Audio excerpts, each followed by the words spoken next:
Bonjour à tous, bienvenue. Si vous nous rejoignez sur France 24, vous êtes au cœur de l'info. On est ensemble jusqu'à 21h, heure de Paris. Voici les titres de ce samedi. Nouvelle attaque massive de la Russie sur l'Ukraine.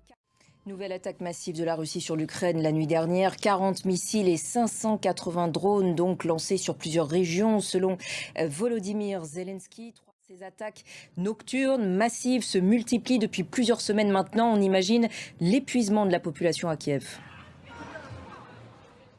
Merci beaucoup Gulliver. Depuis Kiev, et Volodymyr Zelensky appelle par ailleurs à la construction d'une défense antiaérienne commune avec certains pays voisins de l'Ukraine.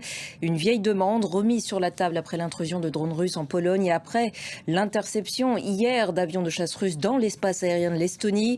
Une nouvelle ligne rouge franchie qui a suscité énormément de réactions du côté des Européens. Anaïs Anquet. Et on en reparle avec notre chroniqueur international David Delos. Bonsoir David. Bonsoir, après l'incursion de ces 3 avions russes, l'Estonie a donc demandé l'activation de l'article 4 du traité de l'Atlantique Nord. Il consiste en quoi? Alors c'est un traité, un article assez court. Merci beaucoup David pour cet éclairage.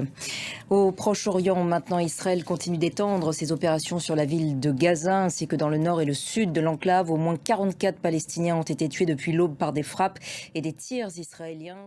Voilà, et sachez que la branche armée du Hamas a publié aujourd'hui des photos d'otages encore captifs dans la bande de Gaza, avertissant qu'en cas de poursuite de cette offensive israélienne sur la ville de Gaza, il pourrait subir le même sort que Ron Arad, un pilote israélien capturé pendant la guerre civile libanaise et porté disparu depuis 1986. On en vient maintenant à ces très fortes perturbations dans plusieurs aéroports européens aujourd'hui, à Bruxelles, à Londres ou encore à Berlin. 42e édition des Journées européennes du patrimoine. Ce week-end, une cinquantaine de pays participent. En France, 17 000 sites ouvrent leurs portes. Et voilà pour l'essentiel de l'actualité internationale. Restez avec nous, on se retrouve dans un court instant.